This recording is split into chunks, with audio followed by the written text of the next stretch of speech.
Mi hija Ángela me entregó los papeles del asilo como regalo. Es de parte de todos nosotros, mamá, anunció con una sonrisa que helaba la sangre, mientras mi yerno Julio sostenía su teléfono grabando mi reacción como si fuera el momento más divertido de sus vidas. La mesa estaba decorada con globos dorados y un pastel que había costado más de $200, pero ningún detalle podía ocultar la crueldad calculada de ese momento. Mis manos temblaron al recibir el sobre blanco, pesado como una lápida, mientras los invitados observaban en silencio incómodo. El aroma a vainilla del pastel se mezclaba con el perfume caro de las mujeres presentes, creando una atmósfera densa que me ahogaba. Allí vas a estar muy bien cuidada, continuó Ángela, ajustándose el collar de perlas que yo le había regalado en su boda hace 15 años. Tienen enfermeras las 24 horas y actividades para personas de tu edad. Sus palabras sonaban ensayadas, como un discurso que había practicado frente al espejo durante días, calculando cada pausa, cada gesto. Julio seguía filmando, acercando la cámara a mi rostro para capturar cada detalle de mi humillación. Sonríe, suegra, me susurró con esa voz melosa que siempre había usado para manipularme.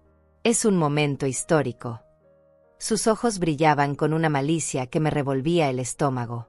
Mis dedos acariciaron el papel membretado mientras leía las palabras que sellaban mi destino: solicitud de ingreso a Casa de Reposo San Rafael. Todo estaba lleno, hasta mi firma falsificada al final del documento. Habían planeado cada detalle de mi expulsión de la familia con la precisión de un crimen perfecto. La casa que había comprado con el sudor de 40 años trabajando como costurera, donde había criado a mis 3 hijos, donde había llorado la muerte de mi esposo, se convertiría en su premio. El olor a canela de las galletas que horneaba cada domingo para los nietos se desvanecía ante la realidad fría de mi nuevo futuro. ¿Cuándo debo irme?, pregunté con una calma que me sorprendió a mí misma. Mi voz no quebró, mis lágrimas no cayeron. Era como si una parte de mí se hubiera desconectado para protegerme del dolor que amenazaba con destrozarme por dentro. El lunes próximo, respondió Ángela, revisando su reloj de oro, ese mismo reloj que había heredado de mi madre. Ya hicimos todos los trámites. Solo necesitas empacar lo esencial. Lo esencial. Como si 70 años de vida pudieran reducirse a una bolsa de ropa y recuerdos desechables. Los invitados comenzaron a murmurar entre ellos, algunos bajando la mirada con vergüenza ajena. Reconocí las caras de mis vecinos, de los amigos de la iglesia, de las personas que había ayudado durante décadas sin pedir nada a cambio. Doña Marta, a quien había cuidado cuando estuvo enferma. Don Rodrigo, cuyas deudas había pagado cuando perdió su trabajo. Todos testigos silenciosos de mi caída en desgracia. El aire se volvió espeso, cargado de tensión y lástima mal disimulada. Los niños correteaban entre las mesas ajenos al drama que se desarrollaba, sus risas inocentes contrastando brutalmente con la crueldad adulta que los rodeaba. Gracias, murmuré finalmente, doblando los papeles con cuidado y guardándolos en mi bolso negro, ese bolso que había comprado cuando aún creía que mi familia me amaba. Es muy considerado de su parte. Mi respuesta los desconcertó. Esperaban lágrimas, súplicas, drama. En cambio, encontraron una dignidad que no pudieron quebrar. Me levanté de la mesa principal, sintiendo las rodillas débiles pero el espíritu extrañamente sereno. Besé la frente de cada uno de mis nietos que me miraban confundidos, sus ojitos brillantes reflejando una inocencia que sus padres habían perdido hace tiempo. Los amo, les susurré, sabiendo que tal vez sería la última vez que los vería crecer en esta casa. Caminé hacia la puerta con pasos medidos, sintiendo las miradas clavadas en mi espalda como dagas. Que disfruten el resto de la fiesta, dije sin voltear, mi mano ya en el pomo de la puerta. Nos vemos pronto. Lo que ellos no sabían era que yo ya conocía sus planes desde hacía 3 semanas. César Galés, el abogado que había atendido mis asuntos legales durante años, me había advertido sobre los documentos que Ángela había intentado procesar a mis espaldas. Mientras ellos creían que me tendían una trampa perfecta, yo había preparado la mía con la paciencia de quien ha aprendido que la justicia verdadera se sirve fría. Esa noche, sentada en mi sala vacía, con solo el tic-tac del reloj de pared como compañía, saqué los papeles del asilo y los coloqué junto a otros documentos que César había traído. Testamentos, escrituras, cuentas bancarias, poderes legales. Todo lo que Ángela y Julio creían que iban a heredar sin esfuerzo, sin amor, sin merecerlo. Sonreí por primera vez en meses mientras marcaba el número de César. Ya sucedió, le dije cuando contestó al segundo timbrazo. Mañana empezamos con el plan. Mi venganza no sería gritada ni violenta. Sería silenciosa, elegante y devastadoramente efectiva. Los papeles del asilo se convirtieron en la primera pieza de un rompecabezas que ellos habían comenzado sin saber que yo tenía todas las demás piezas en mis manos. Y cada una de esas piezas tenía el poder de destruir el mundo perfecto que habían construido sobre mis espaldas. Los días siguientes al cumpleaños se arrastraron como heridas abiertas, pero mi mente comenzó a reconstruir los pedazos de una traición que había estado gestándose durante años. Sentada en mi mecedora, con una taza de té que se enfriaba entre mis manos, dejé que los recuerdos fluyeran sin resistencia. La primera señal había llegado hace 6 meses, cuando Ángela canceló la cena del Día de las Madres. Surgió algo importante con los clientes de Julio, me había dicho por teléfono, su voz sonando distante y ensayada. Ya sabes cómo son los negocios. Pero 3 días después, vi las fotos en Facebook. Toda la familia reunida en un restaurante elegante, sonriendo ante platos que costaban más de $50 cada uno. Mi corazón se encogió al recordar cómo había justificado su ausencia. Deben estar muy ocupados, me repetí esa noche, comiendo sola el pollo que había preparado para 8 personas. Las sobras llenaron mi refrigerador durante una semana, cada bocado un recordatorio de mi soledad creciente. Luego vinieron las excusas para las citas médicas.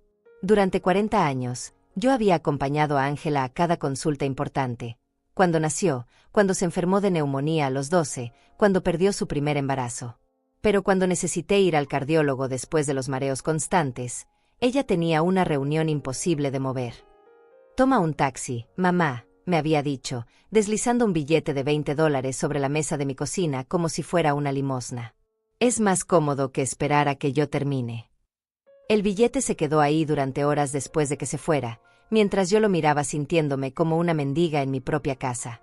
La doctora me había dado noticias preocupantes sobre mi presión arterial, recomendando cambios urgentes en mi dieta y medicamentos nuevos que costaban más de $300 mensuales. Regresé a casa en ese taxi que olía a desinfectante barato, con recetas que no sabía cómo pagaría y nadie con quien compartir mis miedos. El cumpleaños de mi nieta Sofía fue otra puñalada disfrazada de descuido. Había pasado semanas tejiendo un suéter rosa con patrones complicados, contando cada punto mientras mi artritis protestaba. Llegué a la fiesta con mi regalo envuelto en papel dorado, solo para descubrir que había sido cambiada de fecha. «Se nos olvidó avisarte», dijo Ángela, parada en la puerta de su casa como si fuera una extraña. «Ya sabes cómo son estas cosas de último momento». Pero a través de la ventana pude ver los globos, escuchar las risas, oler el pastel de chocolate que tanto le gustaba a Sofía. Me quedé parada en esa puerta durante 5 minutos eternos, sosteniendo el suéter que había costado $60 en lana y semanas de trabajo nocturno. «Claro», murmuré finalmente. «Entiendo perfectamente». Pero ya no entendía nada, o tal vez empezaba a entender demasiado. Las llamadas telefónicas se volvieron más cortas, más frías. «Hola, mamá, tengo solo 1 minuto», se convirtió en el saludo constante de Ángela. Sus conversaciones sonaban como trámites administrativos. Preguntaba por mi salud con la misma pasión que alguien revisa el estado del tiempo. Cuando mencioné que el techo de la cocina tenía goteras y necesitaba reparación urgente, el silencio se extendió tanto que pensé que se había cortado la llamada. «Eso va a costar como $1000», dijo finalmente. «No puedes poner un balde mientras tanto». Un balde. Para la mujer que había trabajado 12 horas diarias cosiendo uniformes para pagar sus estudios universitarios. Para la madre que había vendido sus joyas cuando Julio perdió su primer trabajo. Para la abuela que había hipotecado esta misma casa para ayudarlos con el enganche de la suya. Los domingos familiares desaparecieron sin explicación. Durante 30 años, habíamos almorzado juntos después de misa, con la mesa llena de risas y planes para la semana. De repente, todos tenían compromisos urgentes, torneos de golf, reuniones sociales, viajes espontáneos. «Es que ya no somos niños, mamá», me explicó Ángela con esa sonrisa condescendiente que había perfeccionado. «Todos tenemos nuestras vidas». Como si yo no tuviera vida, como si mi existencia fuera solo un apéndice molesto de la suya. Los vecinos comenzaron a mirarme con lástima mal disimulada. Doña Anita, que vivía en la casa de al lado, me comentó que había visto a Ángela varias veces revisando el exterior de mi propiedad con un hombre de traje. Parecía que estaba midiendo algo, me dijo mientras regábamos nuestras plantas. Mi estómago se revolvió al recordar esa conversación. El hombre de traje era un valuador inmobiliario, lo supe después. Mientras yo creía que mi hija se preocupaba por las goteras del techo, ella calculaba cuánto valdría la casa cuando yo ya no estuviera para defenderla. Las invitaciones a eventos familiares llegaban cada vez más tarde, como si fueran un trámite olvidado. Se me pasó avisarte, se convirtió en la excusa favorita de Ángela. Bodas de primos, bautizos, graduaciones. Yo me enteraba cuando ya había pasado, viendo las fotos en redes sociales como una espectadora de mi propia familia. La última Navidad fue el ensayo general de mi funeral en vida. Llegué con regalos para todos, como siempre había hecho. Perfumes de $100 para las nueras, juguetes caros para los nietos, herramientas nuevas para los yernos. Pero mi lugar en la mesa había sido ocupado por el nuevo novio de mi nieta mayor. «Ups, no contamos contigo», dijo Julio con esa sonrisa falsa que siempre me había dado escalofríos. «Pero podemos traer una silla de la cocina». Una silla de la cocina para la matriarca que había pagado la mitad de esa mesa navideña durante décadas. Comí en silencio, masticando cada bocado de la cena que sabía a humillación. Los nietos evitaban mirarme, las nueras susurraban entre ellas, y Ángela revisaba su teléfono como si mi presencia fuera menos interesante que las redes sociales. Ahora, recordando cada desprecio, cada mentira, cada momento de exclusión calculada, entendía que el cumpleaños no había sido una ocurrencia cruel. Había sido el final de una obra que llevaban meses ensayando, el acto final de mi expulsión gradual de la familia que yo misma había construido y mantenido. Pero ellos habían cometido un error fundamental, creyeron que el dolor me haría débil.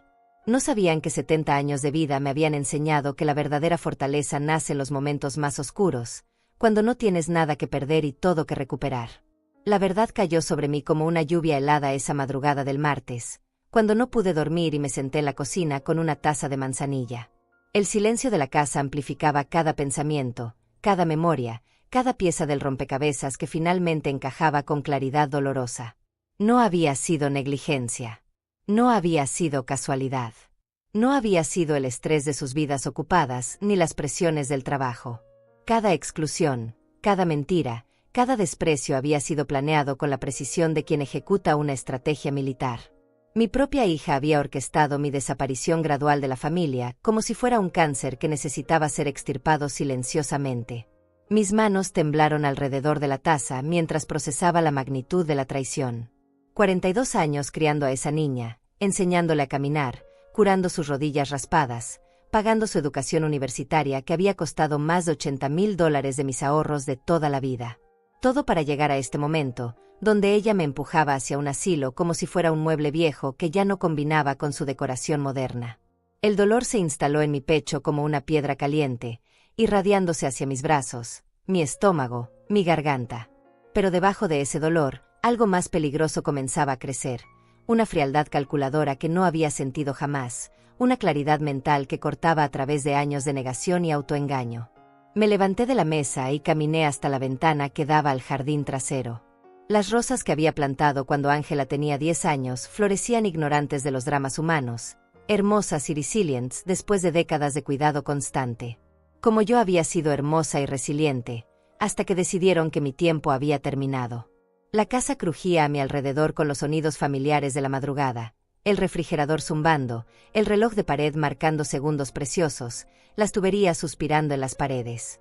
Cada sonido era una despedida, porque ahora sabía que tenía exactamente 5 días antes de que vinieran a arrancarme de raíz como una mala hierba. Regresé a la mesa y desplegué los papeles del asilo una vez más. Las letras pequeñas revelaban detalles que me habían pasado desapercibidos en el SOC inicial. El costo mensual de $3,200, que se pagaría con los recursos propios de la residente, es decir, con la venta de mi casa. La cláusula que transfería mi poder legal a mi familiar responsable más cercano, que significaba entregar el control total de mis finanzas a Ángela. Había estudiado cada línea, cada párrafo, cada firma falsificada con la minuciosidad de una detective. El plan era perfecto desde su perspectiva. Me sacaban de la jugada, se quedaban con la propiedad que valía casi $400,000, y me dejaban vegetando en una institución donde no podría interferir con sus planes futuros. Pero había algo que no habían considerado en sus cálculos perfectos. Yo no estaba muerta. Ni física ni mentalmente. 70 años de vida me habían enseñado que cuando te acorralan completamente, cuando te quitan todo lo que amas, cuando creen que ya no tienes nada que perder, es precisamente cuando te vuelves más peligrosa. Fui hasta el estudio de mi difunto esposo y encendí la lámpara de escritorio. Los muebles olían a madera vieja y recuerdos, pero mis manos se movían con propósito renovado mientras buscaba entre los archivadores. Documentos legales, escrituras, testamentos, pólizas de seguro, estados de cuenta bancarios que no habían revisado en años. Mi esposo había sido un hombre meticuloso, obsesionado con mantener registros perfectos de cada transacción, cada inversión, cada movimiento financiero de nuestra vida juntos. Nunca sabes cuándo vas a necesitar un papel, solía decirme mientras organizaba carpetas con etiquetas escritas a mano.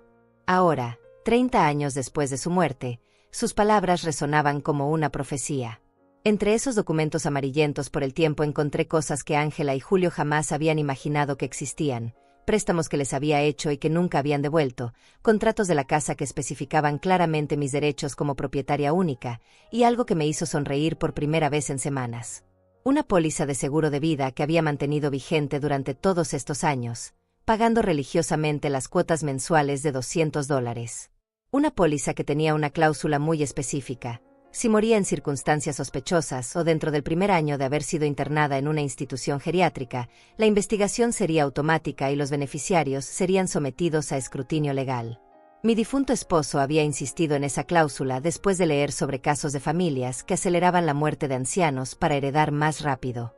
Es solo una precaución, mi amor, me había dicho entonces. Para protegerte si yo me voy primero. Como siempre, había tenido razón. Separé todos los documentos relevantes y los organicé en 3 montones. Evidencias de los préstamos no pagados, pruebas de mi capacidad mental y legal para tomar decisiones, y copias de mi testamento actual que nombraba a Ángela como única heredera. Ese último detalle cambiaría muy pronto. Miré el reloj. Las 5 de la mañana. En 3 horas abriría el despacho de César Galés, y podría comenzar la fase más importante de mi vida. No iba a correr, no iba a gritar, no iba a suplicar. Iba a luchar con las únicas armas que realmente importan, la verdad, la ley y la paciencia de quien ha aprendido que la justicia verdadera se construye paso a paso. Me serví otra taza de manzanilla y me senté a esperar el amanecer.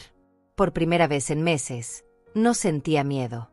El dolor seguía ahí, punzante y real, pero había algo más fuerte creciendo a su lado, la determinación férrea de una mujer que había sido subestimada por última vez en su vida. Ángela creía que me había acorralado, que me había quitado todas las opciones. No sabía que acababa de despertar a la versión más peligrosa de mí misma, una madre traicionada que ya no tenía nada que perder y todo que vengar. No con violencia, no con gritos, sino con la herramienta más devastadora que existe, la verdad en manos de alguien que conoce todos sus secretos. Los papeles del asilo seguían sobre la mesa, pero ahora los veía diferente. No eran mi sentencia de muerte. Eran su confesión completa, la evidencia perfecta de una conspiración familiar que estaban a punto de descubrir que tenía consecuencias que jamás habían imaginado. El sol comenzó a filtrarse por las cortinas, tiñendo todo de dorado. Un nuevo día había comenzado, y con él, el primer día del resto de mi vida. Una vida donde finalmente iba a pelear por lo que era mío, donde iba a demostrar que 70 años no significan debilidad, sino experiencia acumulada lista para ser usada sin piedad ni remordimientos. César Galés llegó a mi casa exactamente a las 8 de la mañana, como habíamos acordado por teléfono. Lo conocía desde hacía 15 años, cuando había necesitado ayuda legal después de la muerte de mi esposo, y siempre había sido un hombre de palabra. Pero esa mañana traía algo en sus ojos que no había visto antes, una mezcla de urgencia y satisfacción que me hizo saber que las noticias que portaba cambiarían todo. Alma, me dijo mientras se sentaba en el sofá de mi sala, rechazando el café que le ofrecí. Lo que voy a contarte va a ser difícil de procesar, pero necesitas saberlo antes de que tomes cualquier decisión sobre el asilo. Sus manos sostenían una carpeta gruesa, llena de documentos que parecían arder entre sus dedos. Ya sé que falsificaron mi firma, le dije, señalando los papeles que había dejado sobre la mesa de centro. Y sé que planean vender mi casa para pagar el asilo. Pero hay algo más, ¿verdad? César asintió lentamente, abriendo la carpeta con movimientos deliberados. Alma, tu hija ha estado moviendo dinero de tus cuentas durante los últimos 8 meses. Pequeñas cantidades al principio, 500 por aquí, 1000 por allá, pero en las últimas semanas las transferencias han sido por montos mucho mayores. Mi estómago se contrajo como si hubiera recibido un golpe físico. ¿Cuánto?, pregunté, aunque una parte de mí ya no quería saber la respuesta. $37,000, dijo César, extendiendo los estados de cuenta que había conseguido a través de sus contactos en el banco. Utilizó el poder notarial limitado que le diste hace 2 años cuando estuviste hospitalizada por la neumonía. Técnicamente no es robo porque tienes un documento firmado, pero ella ha estado abusando de ese poder sistemáticamente. Las cifras bailaban frente a mis ojos. $37,000. El dinero que había ahorrado cortando gastos durante años, comprando la carne más barata, remendando ropa en lugar de comprar nueva, cancelando el cable y viviendo como una ermitaña para asegurar mi futuro. Todo había ido a parar a las cuentas de Ángela mientras ella me decía que no podía ayudarme con los medicamentos que costaban $300 mensuales. Pero hay más, continuó César, su voz cargada de una gravedad que me heló la sangre. He estado investigando porque algo no me cuadraba en toda esta situación. Una mujer de tu edad, con tu historial médico, con tu capacidad mental intacta.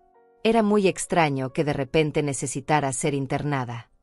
Saqué otro documento de la carpeta, con membrete del consultorio médico del Dr. Ramón Dainais, mi cardiólogo.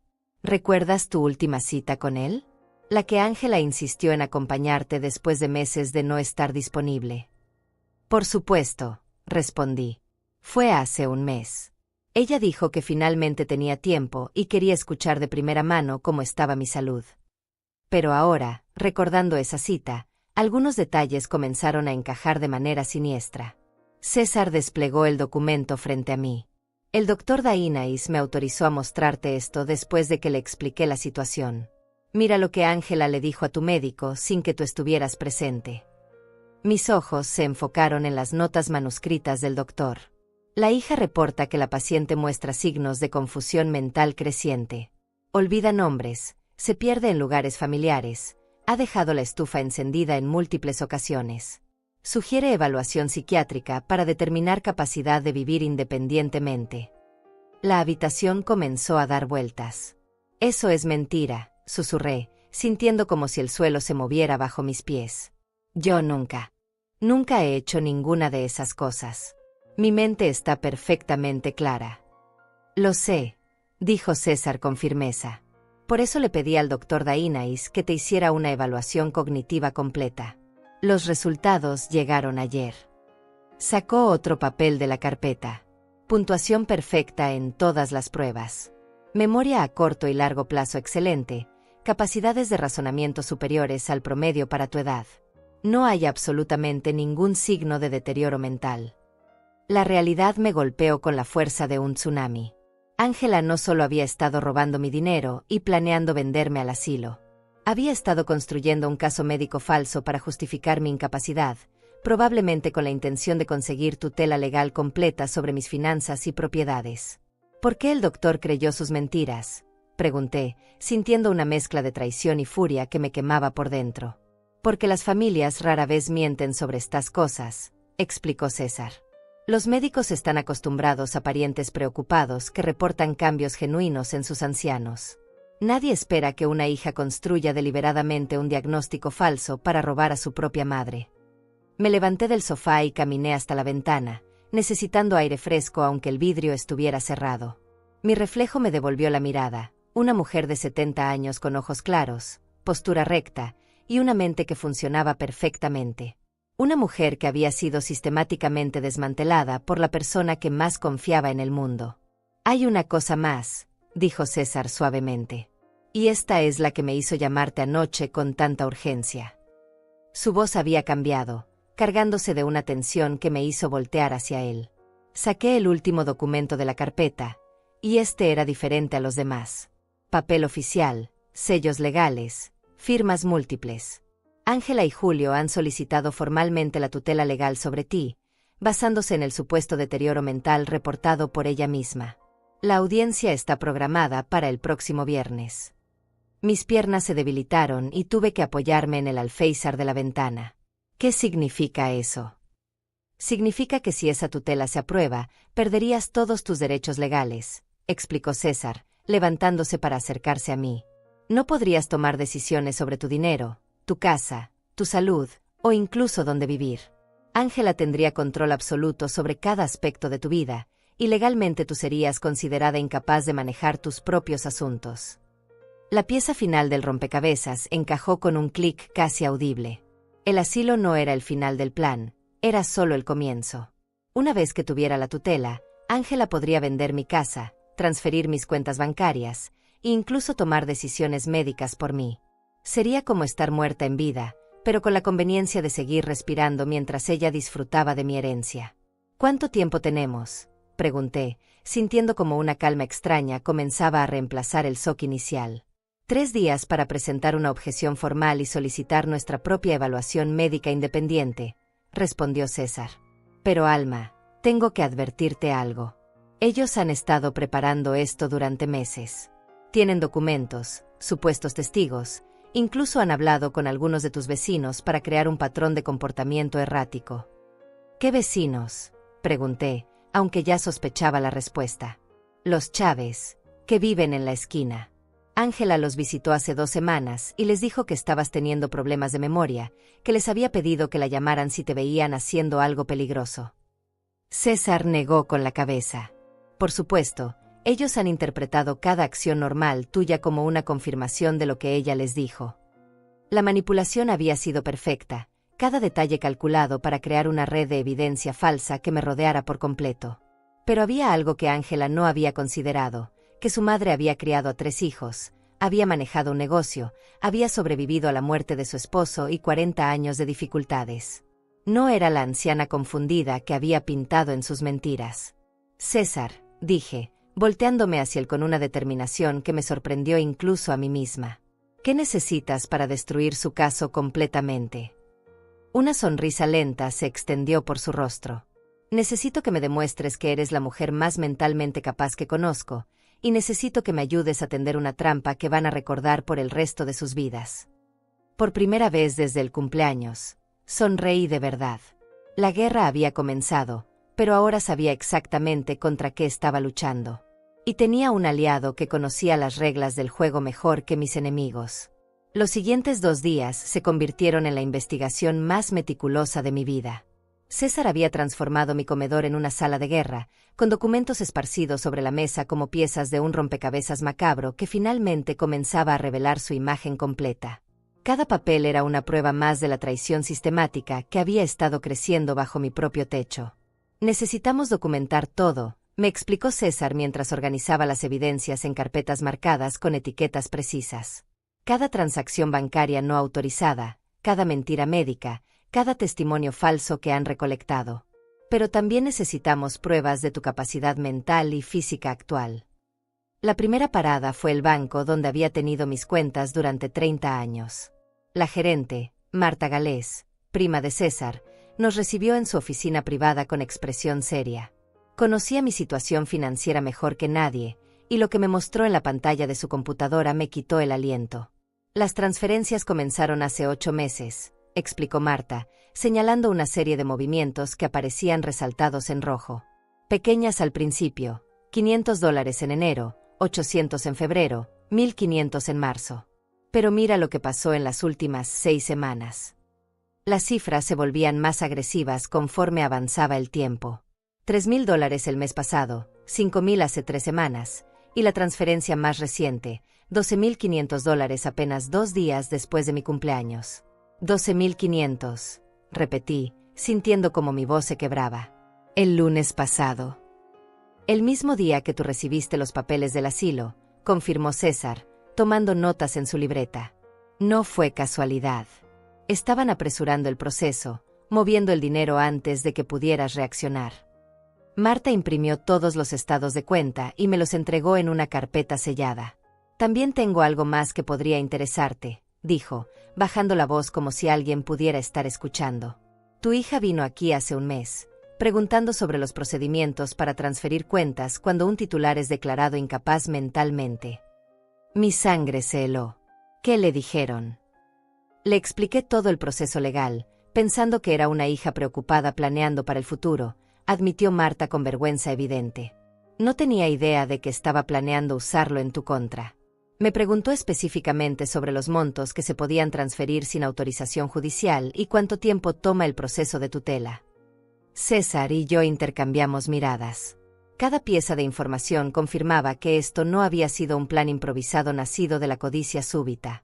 Habían estado preparándose durante meses, estudiando cada aspecto legal y financiero con la precisión de profesionales. Nuestra siguiente parada fue el consultorio del doctor Ramón Dainais. El médico nos recibió con expresión incómoda, claramente molesto por haber sido manipulado. Señora Florenza, me dijo mientras revisaba mi expediente, lamento profundamente haber documentado esa información sin verificarla independientemente. Su hija fue muy convincente. ¿Qué exactamente le dijo?, pregunté, necesitando conocer cada detalle de la mentira que habían construido sobre mi supuesta incapacidad. El doctor abrió sus notas y leyó textualmente las palabras de Ángela. Reportó que usted había dejado el gas encendido 3 veces en las últimas semanas, que se había perdido regresando del supermercado que conoce desde hace 20 años, que había olvidado los nombres de sus nietos durante la cena familiar, y que había comenzado a esconder dinero en lugares extraños de la casa porque no confiaba en los bancos. Cada mentira era un puñal. No solo eran falsas, sino que habían sido diseñadas específicamente para crear un patrón médico reconocible de demencia senil. Ángela había investigado los síntomas exactos que necesitaba reportar para conseguir un diagnóstico de incapacidad mental.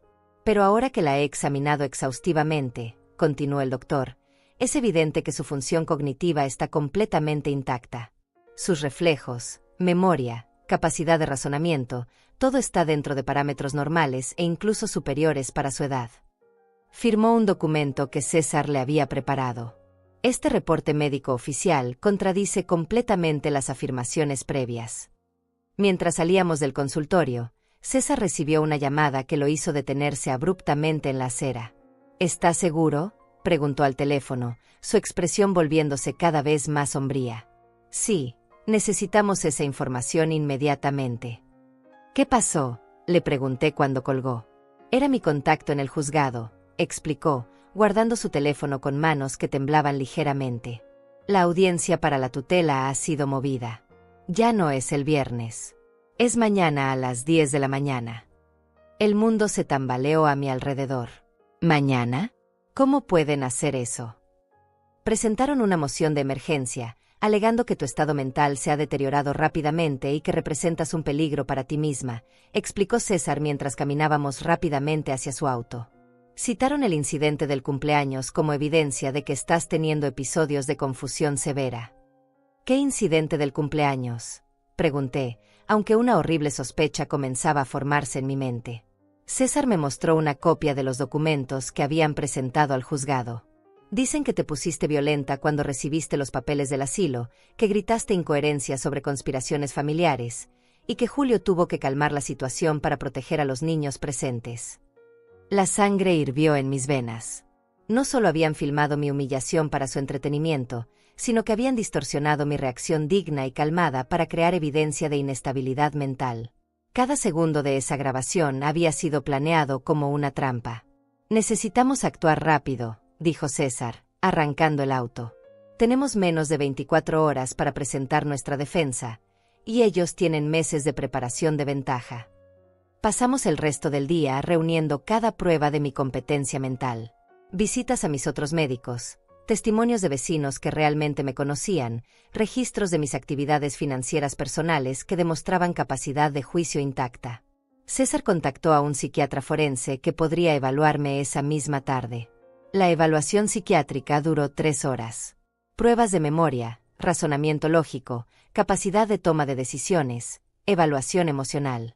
El doctor César Mesa, un hombre serio con 40 años de experiencia, me sometió a cada examen posible para determinar mi estado mental. Señora Florenza, me dijo al final, no solo está usted mentalmente capacitada, sino que muestra una agudeza intelectual y estabilidad emocional extraordinarias para alguien que ha estado bajo el estrés tremendo de descubrir una traición familiar de esta magnitud. Mientras regresábamos a mi casa esa noche, César me explicó la estrategia para la audiencia. Vamos a presentar todas las pruebas de la manipulación financiera, los reportes médicos falsos, y la evidencia de que todo esto ha sido una conspiración premeditada. Pero Alma, me advirtió, ellos también van a estar preparados. Probablemente traerán testigos, más documentos, tal vez incluso la grabación del cumpleaños editada para apoyar su versión. Que traigan lo que quieran, le dije, sintiendo una calma extraña instalarse en mi pecho.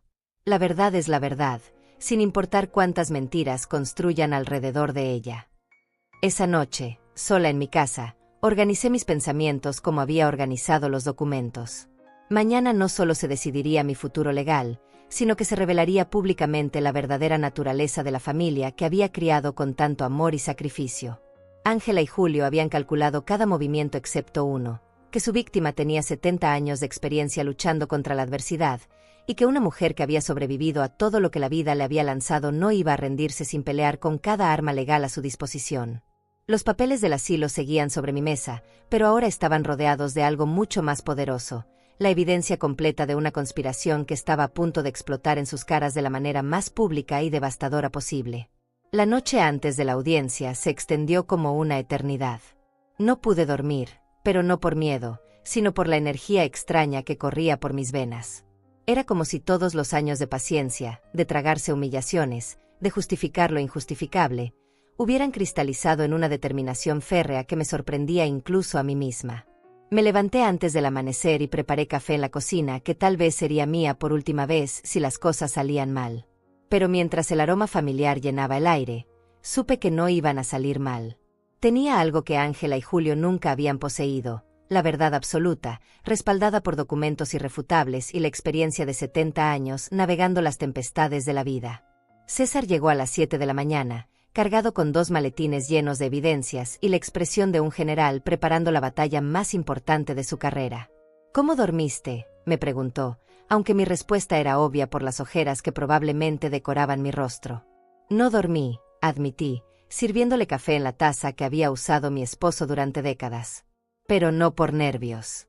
Estuve pensando en todo lo que voy a decirle al juez, y en todo lo que quiero decirles a ellos cuando se den cuenta de que su plan perfecto acaba de convertirse en su pesadilla. César sonrió, ese tipo de sonrisa que reservan los abogados cuando saben que tienen un caso ganador. Alma, antes de ir al juzgado, hay algo que necesitas saber. Ayer en la tarde recibí una llamada muy interesante. Sacó su teléfono y me mostró un número que no reconocí. Tu nieta Sofía, la hija de Ángela, me llamó. Aparentemente escuchó una conversación entre sus padres anoche y quiere testificar a tu favor. Mi corazón se aceleró. Sofía tenía 16 años, la edad perfecta para entender exactamente lo que estaba pasando, pero también para ser lo suficientemente valiente como para desafiar a sus padres. ¿Qué escuchó? Estaban discutiendo sobre qué hacer si tú presentabas resistencia legal. Julio sugirió que podrían acelerar tu ingreso al asilo alegando que habías tenido un episodio psicótico y necesitabas internación inmediata. Ángela estuvo de acuerdo, diciendo que ya habían pagado suficiente dinero para asegurar que el proceso fuera rápido. La frialdad de sus palabras me atravesó como hielo. No solo habían planeado robarme y encerrarme, sino que estaban preparados para inventar una emergencia psiquiátrica si yo me resistía. Suficiente dinero, repetí. Sofía dice que escuchó a su madre mencionar pagos a alguien en el hospital psiquiátrico para asegurar que tu evaluación de emergencia resultara en internación inmediata sin importar tu estado real, explicó César, su voz cargada de disgusto. Básicamente, soborno para conseguir un diagnóstico falso. La magnitud de la conspiración me dejó sin palabras. No era solo codicia familiar, era un plan criminal completo diseñado para destruir mi vida sistemáticamente. Pero también significaba que tenían más que perder de lo que habían calculado. ¿Sofía está dispuesta a testificar sobre esto en el juzgado?, pregunté, sintiendo una mezcla de orgullo y preocupación por mi nieta. Más que dispuesta. Está furiosa con sus padres y quiere asegurarse de que no te hagan daño, respondió César. Pero Alma, hay algo más. Sofía también me dijo dónde están escondiendo el dinero que te han robado. Mis ojos se abrieron como platos. ¿Dónde? En una cuenta offshore en las Islas Caimán, bajo el nombre de una empresa fantasma que Julio creó hace 6 meses, explicó César, sacando más documentos de su maletín. Sofía encontró los papeles en el estudio de su padre cuando buscaba dinero para comprar útiles escolares. Pensó que era raro que su papá tuviera una empresa llamada Sunset Investments, cuando siempre había trabajado en seguros. La pieza final del rompecabezas encajó con un sonido casi audible en mi mente. No solo me habían estado robando para pagar el asilo, habían estado moviendo el dinero fuera del país para esconderlo permanentemente. Una vez que tuvieran la tutela, podrían limpiar completamente mis cuentas y yo nunca podría rastrear hacia dónde había ido mi dinero. César, dije, sintiendo como una sonrisa peligrosa se extendía por mi rostro, creo que acabamos de pasar de tener un caso de defensa a tener un caso de contraataque devastador. Pasamos las siguientes 2 horas repasando cada detalle de nuestra estrategia. César había contactado a un investigador privado especializado en fraudes financieros internacionales, quien había rastreado los movimientos de dinero hasta la cuenta en las Islas Caimán. Los registros mostraban que los $37,000 robados de mis cuentas habían sido transferidos íntegramente a esa cuenta offshore. Esto cambia completamente la naturaleza del caso, explicó César mientras organizaba los documentos en el orden exacto en que los presentaríamos. Ya no se trata solo de una disputa familiar sobre tutela. Esto es fraude bancario, falsificación de documentos, conspiración para cometer robo y posiblemente soborno a funcionarios médicos. A las 9:30, mientras nos dirigíamos al juzgado, César recibió otra llamada que lo hizo sonreír de una manera que me dio escalofríos. Era el detective Rodrigo Chávez, me explicó después de colgar. Encontraron más evidencia en la computadora de Julio. Correos electrónicos detallando el plan completo, incluyendo los pagos al personal del hospital psiquiátrico. El juzgado del condado era un edificio de piedra gris que había intimidado a generaciones de familias disfuncionales, pero esa mañana me parecía más un coliseo donde finalmente iba a tener mi oportunidad de rugir. César y yo llegamos 30 minutos antes de la audiencia, tiempo suficiente para ver a Ángela y Julio llegando con su propio abogado. Verlos caminar hacia el edificio con esa confianza arrogante que caracterizaba todo lo que hacían me llenó de una satisfacción anticipada. Ángela llevaba su traje gris más caro, el que había comprado con mi dinero robado, y Julio sostenía un maletín que probablemente contenía más mentiras cuidadosamente preparadas. No me vieron hasta que estuvimos dentro del edificio, y la expresión en el rostro de Ángela cuando se dio cuenta de que yo tenía representación legal fue un poema de sorpresa y pánico mal disimulado. «Mamá», me dijo, acercándose con esa sonrisa falsa que había perfeccionado, «qué bueno que viniste. Esto va a ser mucho más fácil si cooperas con el proceso».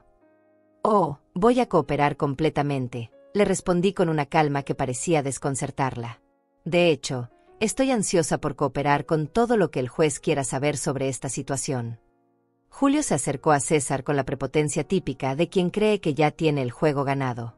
«Espero que le haya explicado a su clienta que esto es solo una formalidad», le dijo. «Tenemos documentación médica completa que respalda la necesidad de tutela. Mientras más rápido se resuelva, mejor para todos». César lo miró con una sonrisa que podría haber congelado el infierno. «Tiene razón, señor Mesa. Mientras más rápido se resuelva, mejor para todos. Especialmente para la justicia». A las 10 en punto exactas, el alguacil nos llamó a la sala del juez. Mientras caminábamos hacia nuestros asientos, pude sentir la confianza de Ángela y Julio irradiando como calor. Creían que en 30 minutos tendrían control total sobre mi vida y mi dinero. Lo que no sabían era que en 30 minutos, sus vidas iban a cambiar para siempre, y no de la manera que habían planeado. Tenía 70 años de experiencia siendo subestimada, y estaba a punto de demostrarles por qué eso había sido el error más costoso de sus vidas. El juez entró a la sala, y con él llegó el momento de la verdad. Pero esta vez, la verdad estaba de mi lado, armada con documentos legales, evidencia forense, y el testimonio de una nieta valiente que había decidido que la justicia importaba más que la lealtad familiar ciega. El juez Ricardo Dainais era un hombre de 60 años con cabello plateado y ojos que habían visto suficientes tragedias familiares como para reconocer una desde el primer momento. Cuando se sentó detrás de su escritorio de caoba, su mirada se posó en cada uno de nosotros con la precisión de quien está acostumbrado a detectar mentiras profesionales. Este es el caso de tutela solicitada por Ángela Florenza Mesa sobre su madre, Alma Florenza, anunció el secretario judicial. Los solicitantes alegan incapacidad mental progresiva y necesidad de protección legal inmediata. El abogado de Ángela, un hombre pulcro de traje negro que probablemente cobraba $500 por hora, se levantó con la confianza de quien cree tener un caso sencillo. Su señoría, presentamos evidencia médica documentada de deterioro cognitivo severo, reportes de comportamiento errático y peligroso, y testimonios familiares que confirman la incapacidad de la señora Florenza para manejar sus propios asuntos. Mientras hablaba, Ángela me miraba con esa expresión de lástima falsa que había perfeccionado, como si realmente creyera que estaba haciendo algo noble. Julio revisaba sus documentos con movimientos nerviosos, pero su sonrisa seguía siendo la de alguien que cree tener la victoria asegurada. El abogado presentó los reportes médicos falsificados, las supuestas evidencias de confusión mental, y finalmente, con dramatismo calculado, solicitó reproducir la grabación del cumpleaños. Su señoría, esta grabación muestra claramente el estado mental alterado de la señora Florenza cuando se le presentaron opciones de cuidado apropiadas para su edad. Vieron el video en silencio. Yo aparecía recibiendo los papeles del asilo, leyéndolos con calma, agradeciendo educadamente y retirándome con dignidad. No había gritos, no había confusión, no había nada que sugiriera inestabilidad mental. Pero el abogado había preparado su interpretación. Como pueden observar, continuó, la señora Florenza muestra una aceptación anormalmente pasiva de una situación que debería generar preguntas o emociones normales. Esta respuesta plana es típica de personas con deterioro cognitivo avanzado que ya no pueden procesar información compleja emocionalmente. Era brillante. Habían convertido mi dignidad en evidencia de enfermedad mental, mi autocontrol en síntoma de demencia. Si hubiera gritado, habría sido evidencia de inestabilidad. Si permanecía calmada, era evidencia de deterioro. Habían creado una trampa perfecta donde cualquier reacción mía confirmaba su narrativa. Pero entonces César se levantó, y la atmósfera en la sala cambió completamente. Su señoría, comenzó con una voz que cortaba el aire como una navaja, lo que acabamos de presenciar no es la presentación de un caso de tutela necesaria. Es la confesión grabada de una conspiración criminal que incluye fraude financiero, falsificación de documentos médicos y extorsión familiar. El juez levantó una ceja, claramente intrigado. El abogado de Ángela se puso tenso, y pude ver cómo Julio comenzaba a sudar debajo de su traje caro. César abrió su maletín con movimientos deliberados. Permítame presentar evidencia de que la señora Alma Florenza no solo está mentalmente capacitada, sino que ha sido víctima de una conspiración sistemática diseñada para robar su patrimonio y destruir su autonomía legal. El primer documento que presentó fueron los estados de cuenta bancarios con todas las transferencias no autorizadas marcadas en rojo. $37,000 transferidos ilegalmente de las cuentas de mi clienta durante los últimos 8 meses, utilizando un poder notarial limitado de manera fraudulenta. Ángela palideció visiblemente. Julio dejó de revisar sus papeles y me miró con una expresión que nunca había visto antes. Miedo puro. Segundo, continuó César, evidencia de que los reportes médicos presentados por los solicitantes contienen información deliberadamente falsa. Entregó al juez las evaluaciones psiquiátricas recientes, todas confirmando mi capacidad mental completa. El doctor Ramón Dainais, quien firmó el reporte inicial, ha certificado que la información que recibió de la hija de mi clienta era completamente fabricada. No existe evidencia médica real de deterioro cognitivo alguno. El abogado de Ángela se levantó bruscamente. Su señoría, esto es una maniobra desesperada para evitar un proceso de tutela necesario. Las familias no conspiran contra sus propios ancianos. ¿No lo hacen?, preguntó César con una sonrisa helada. Permíteme presentar la evidencia más devastadora de todas. Sacó una carpeta sellada que no había visto antes. Registros de comunicaciones electrónicas incautados ayer por la policía del condado, que detallan exactamente cómo los señores Ángela Florenza y Julio Mesa planearon esta conspiración. Mi corazón se aceleró. César no me había dicho que la policía ya estaba involucrada. Correos electrónicos entre los conspiradores discutiendo montos específicos de dinero a transferir, cronogramas para la falsificación de documentos médicos, y lo más incriminatorio de todo, pagos de $3,000 al personal del Hospital Psiquiátrico San Rafael para garantizar un diagnóstico de internación forzada si mi clienta se resistía al plan inicial. La sala se quedó en silencio absoluto. Pude escuchar mi propio corazón latiendo mientras procesaba la magnitud de lo que César acababa de revelar. Ángela se levantó de su asiento, perdiendo por completo la compostura que había mantenido. «Eso es mentira», gritó, su voz quebrándose. «Yo jamás haría eso. Solo queríamos lo mejor para ella». «¿Lo mejor?», preguntó César, volteándose hacia ella. «¿Cómo transferir el dinero robado a una cuenta offshore en las Islas Caimán bajo el nombre de una empresa fantasma creada por su esposo?» Julio se desplomó en su silla como si hubiera recibido un golpe físico. Su abogado lo miró con horror creciente, claramente dándose cuenta de que había sido engañado tanto como yo. César continuó implacablemente. Sunset Investments, registrada hace 6 meses, con el único propósito de esconder los activos robados fuera de la jurisdicción estadounidense. Tenemos registros completos de todas las transacciones. El juez se inclinó hacia adelante, su expresión transformándose de curiosidad profesional a indignación personal. «Me están diciendo que estos solicitantes han estado robando sistemáticamente a la mujer para cuya protección solicitan tutela». «Exactamente, su señoría», confirmó César. «Y para completar el cuadro, tenemos un testigo presencial de las conversaciones donde planificaron acelerar el proceso mediante falsificación adicional de emergencias psiquiátricas». Se voltó hacia la puerta de la sala. «Su señoría, solicito permiso para llamar al estrado a Sofía Florenza Mesa, nieta de la supuesta incapacitada». Sofía entró a la sala con pasos firmes, sus 16 años irradiando una dignidad que contrastaba brutalmente con la descomposición emocional de sus padres. Cuando me miró, sus ojos estaban llenos de lágrimas, pero también de una determinación férrea que reconocí inmediatamente. Era mi sangre, mi fuerza, mi negativa a rendirse ante la injusticia. «Sofía», dijo César gentilmente, «cuéntale al juez lo que escuchaste en tu casa anteayer por la noche». Mi nieta respiró profundo y comenzó a hablar con una voz clara que llenó cada rincón de la sala. Mis padres estaban en el estudio, discutiendo qué hacer si la abuela se resistía legalmente. Papá dijo que ya había pagado suficiente dinero para asegurar que la internaran en el hospital psiquiátrico sin importar lo que dijera. Mamá estuvo de acuerdo y dijo que era mejor actuar rápido antes de que alguien más se diera cuenta de lo que habían hecho. Ángela se desplomó llorando, pero sus lágrimas ya no podían cambiar nada. Julio tenía la mirada perdida de alguien que acababa de ver su vida entera desmoronarse en tiempo real. El juez golpeó su martillo con fuerza. «Solicitud de tutela denegada», anunció con voz tonante. Además, ordenó una investigación criminal inmediata por fraude financiero, falsificación de documentos y conspiración. Los señores Ángela Florenza y Julio Mesa quedan bajo arresto preventivo hasta que se determinen los cargos formales.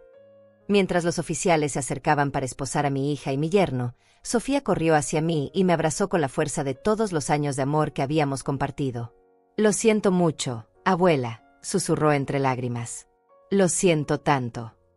«No tienes nada que sentir, mi amor», le respondí, acariciando su cabello. «Acabas de salvarme la vida, y más importante aún, acabas de salvarte a ti misma de convertirte en cómplice de algo terrible». Mientras se llevaban a Ángela esposada, me miró una última vez. En sus ojos ya no había arrogancia ni manipulación, solo el reconocimiento devastador de que había destruido su propia familia por dinero que nunca había necesitado realmente. 70 años de vida me habían enseñado muchas cosas, pero ese día aprendí la más importante de todas, que la justicia verdadera no siempre llega rápido, pero cuando llega, es absolutamente implacable con quienes creyeron que podían escapar de ella. Los días que siguieron a la audiencia se sintieron como despertar de una pesadilla que había durado meses sin darme cuenta de que estaba soñando. La casa, que había comenzado a sentirse como un mausoleo de recuerdos traicionados, gradualmente recuperó el calor de un hogar donde la verdad podía respirar libremente otra vez. Sofía se mudó conmigo esa misma tarde del juicio. Sus otros abuelos paternos, los padres de Julio, habían rechazado recibirla después del escándalo, y francamente, ella no quería estar cerca de nadie que pudiera justificar lo que sus padres habían hecho. «Abuela», me dijo mientras subía sus 2 maletas por las escaleras hacia el cuarto que había sido de su madre, «¿puedo quedarme contigo para siempre?» «Mi amor», le respondí, sintiendo como mi corazón se expandía por primera vez en meses, «esta siempre ha sido tu casa tanto como la mía». La transformación fue gradual pero profunda. El silencio opresivo que había llenado cada habitación durante el año pasado fue reemplazado por sonidos de vida real, Sofía practicando piano las mañanas, sus amigas viniendo a estudiar por las tardes, conversaciones sobre la escuela y el futuro durante las cenas que volvimos a compartir en la mesa del comedor. César me visitaba regularmente para actualizarme sobre el progreso del caso criminal. Ángela y Julio habían sido liberados bajo fianza de $50,000 cada uno, dinero que tuvieron que pedir prestado porque todos sus activos habían sido congelados mientras se investigaba el alcance completo del fraude. La ironía no se me escapaba. Habían pasado meses robándome para financiar un plan que finalmente los había dejado más pobres que antes de comenzar. Las cuentas offshore han sido bloqueadas por las autoridades internacionales, me explicó César durante una de sus visitas. Los $37,000 serán repatriados a tus cuentas dentro de las próximas 6 semanas. Además, van a tener que pagar multas sustanciales e intereses. Pero el dinero, por importante que fuera, no era lo que más me preocupaba. Mi verdadera riqueza había regresado en la forma de una nieta que me miraba con admiración genuina en lugar de lástima fingida, y una casa que volvía a sentirse como un hogar en lugar de una prisión dorada. Anita Chávez, mi vecina de toda la vida, comenzó a visitarme nuevamente después de semanas de evitarme por vergüenza. Alma, me dijo una tarde mientras tomábamos té en mi sala, me siento terrible por haber creído las mentiras de Ángela sobre tu memoria. Debería haber sabido que algo no estaba bien cuando ella vino a contarnos todas esas historias. Anita, le respondí, apretando su mano arrugada entre las mías, ella es muy buena manipulando. Engañó a médicos, abogados, banqueros. No tenías manera de saber que estaba mintiendo sobre su propia madre. Pero las disculpas de los vecinos, aunque apreciadas, no podían borrar el daño más profundo que se había hecho. Mis otros 2 hijos, Rodrigo y Marta, que vivían en ciudades distantes, habían llamado después de enterarse del escándalo a través de las noticias locales. Sus voces estaban llenas de shock y culpa. Mamá, me había dicho Rodrigo desde Seattle, sabíamos que Ángela era ambiciosa, pero nunca pensamos que sería capaz de algo así. Si hubiéramos sabido lo que estaba pasando. No podían saberlo, lo tranquilicé. Ella se aseguró de aislarme de todos ustedes gradualmente, para que nadie pudiera ver el patrón completo. Marta lloró durante la mayor parte de nuestra conversación telefónica. Me siento horrible por no haber estado más presente.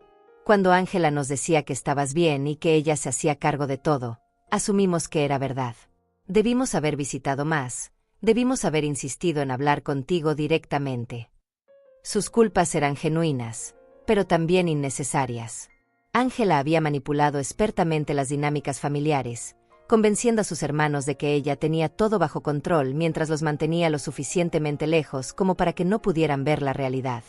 La investigación criminal reveló más detalles perturbadores sobre la profundidad de la conspiración.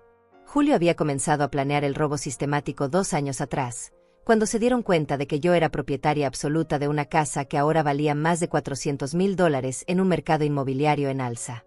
Habían calculado fríamente que mi muerte natural podría tomar décadas, pero una declaración de incapacidad mental les daría acceso inmediato a todos mis activos.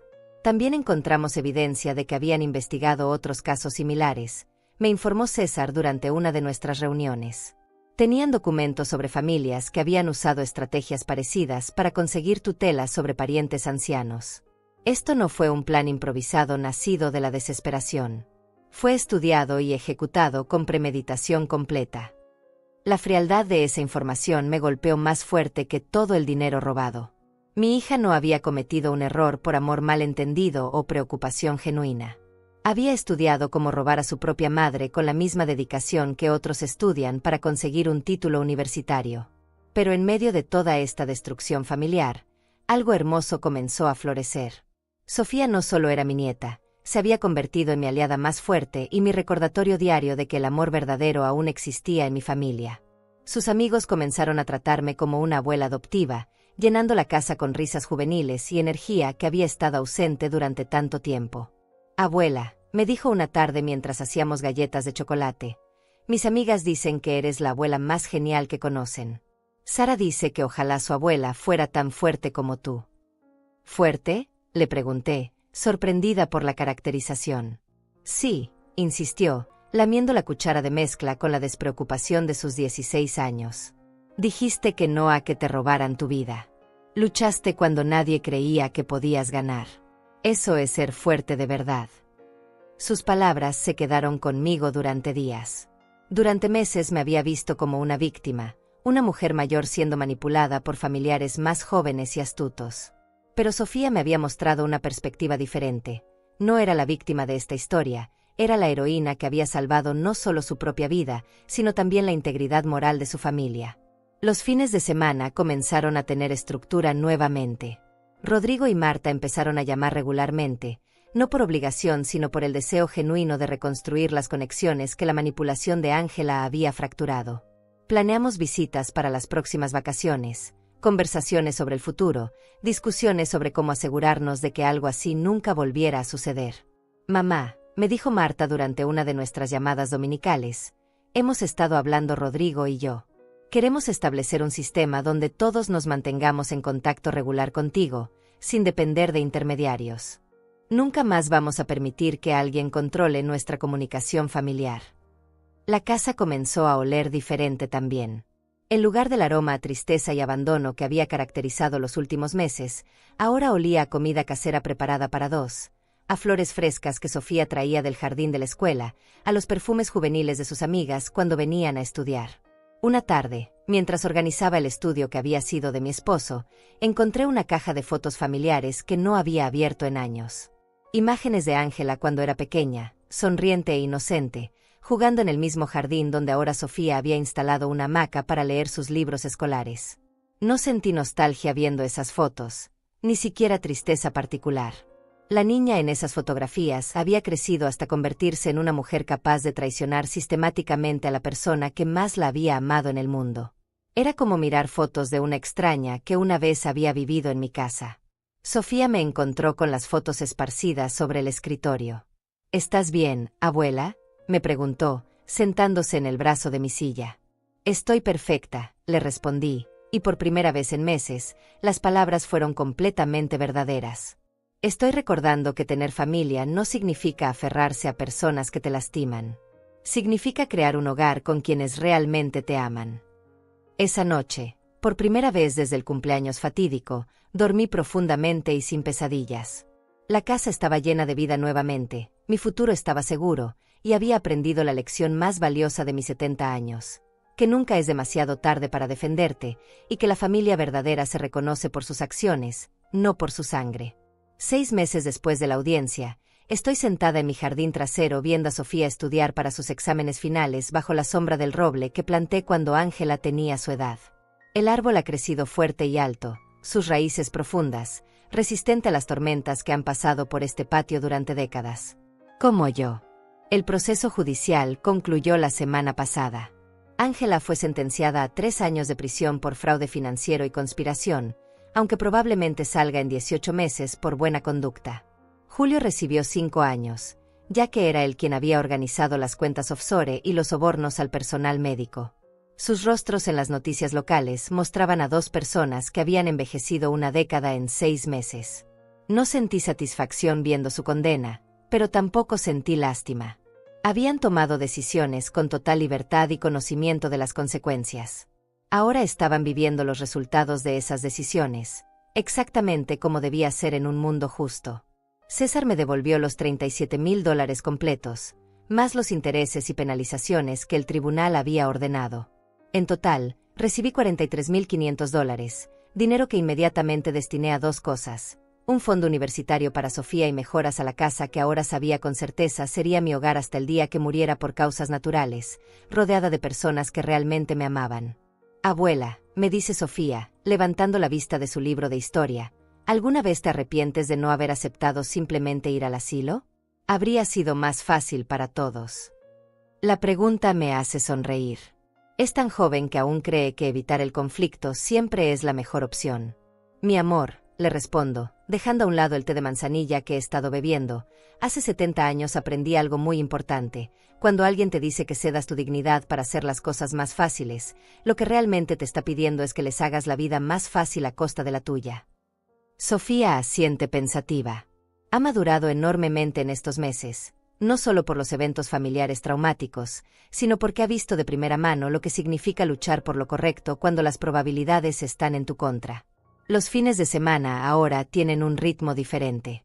Rodrigo me llama desde Seattle todos los sábados por la mañana, contándome sobre su trabajo como ingeniero y sus planes de visitarnos para Navidad.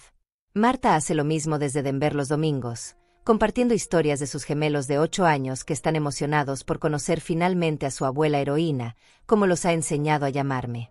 Mamá, me dijo Rodrigo durante nuestra última conversación, toda esta experiencia nos ha enseñado algo a Marta y a mí. Nunca más vamos a asumir que alguien más está cuidando de tu bienestar. Vamos a estar presentes, vamos a preguntar directamente, vamos a ser la familia que siempre debimos haber sido. Sus palabras son reconfortantes, pero también innecesarias.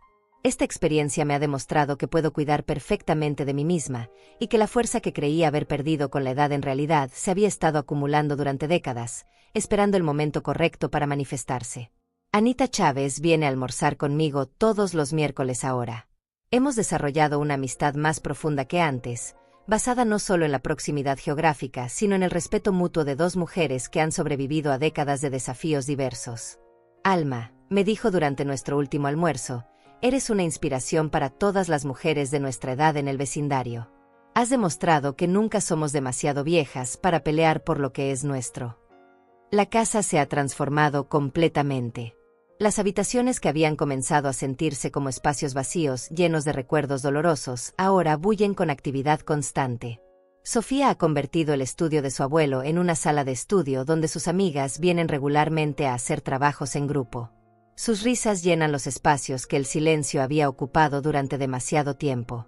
He comenzado a trabajar como voluntaria en el Centro Legal para Personas Mayores, ayudando a otros ancianos que enfrentan situaciones similares a la mía. César me conectó con la organización después de que varios clientes le preguntaron si conocía a alguien que hubiera pasado por experiencias parecidas y pudiera ofrecer apoyo emocional. Señora Florenza, me dijo una mujer de 80 años la semana pasada, mi hijo está tratando de venderme la idea de que sería más feliz en un asilo, pero algo no se siente correcto. ¿Cómo supo usted que su familia la estaba manipulando? Querida, le respondí, cuando la gente que supuestamente te ama comienza a tomar decisiones importantes sobre tu vida sin consultarte realmente, cuando sus explicaciones no coinciden con lo que tú observas, cuando sientes que estás perdiendo control sobre tu propia existencia, esos son signos de que algo está muy mal. Cada conversación con estas mujeres me recuerda por qué valió la pena luchar.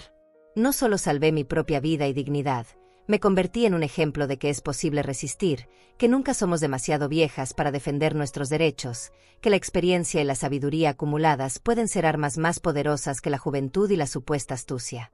Los papeles del asilo siguen en mi escritorio, pero ahora en un marco como recordatorio permanente. No de mi casi derrota, sino de mi victoria completa. Cada vez que los veo, recuerdo el momento exacto cuando decidí que no iba a ser víctima de mi propia hija.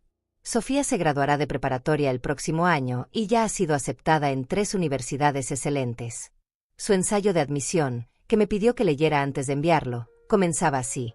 Mi abuela me enseñó que el coraje no es la ausencia del miedo, sino la decisión de actuar correctamente a pesar del miedo. Esas palabras me llenaron de un orgullo que no había sentido en años. Había criado a una hija que me traicionó, pero había ayudado a formar a una nieta que entendía la diferencia entre el bien y el mal, incluso cuando esa diferencia la obligaba a testificar contra sus propios padres. Esta tarde, mientras el sol comienza a ponerse sobre el jardín que he cuidado durante 40 años, reflexiono sobre todo lo que he aprendido. La traición duele, especialmente cuando viene de quienes más amas. Pero descubrir tu propia fuerza, aun a los 70 años, es un regalo que no tiene precio. No soy la misma mujer que recibió esos papeles del asilo en su cumpleaños. Esa mujer, aunque digna, era ingenua sobre la capacidad humana para la crueldad calculada. Esta mujer, la que soy ahora, conoce esa realidad pero no ha permitido que la vuelva amarga o temerosa. He aprendido que la familia verdadera no se define por la sangre compartida, sino por el amor genuino y el respeto mutuo.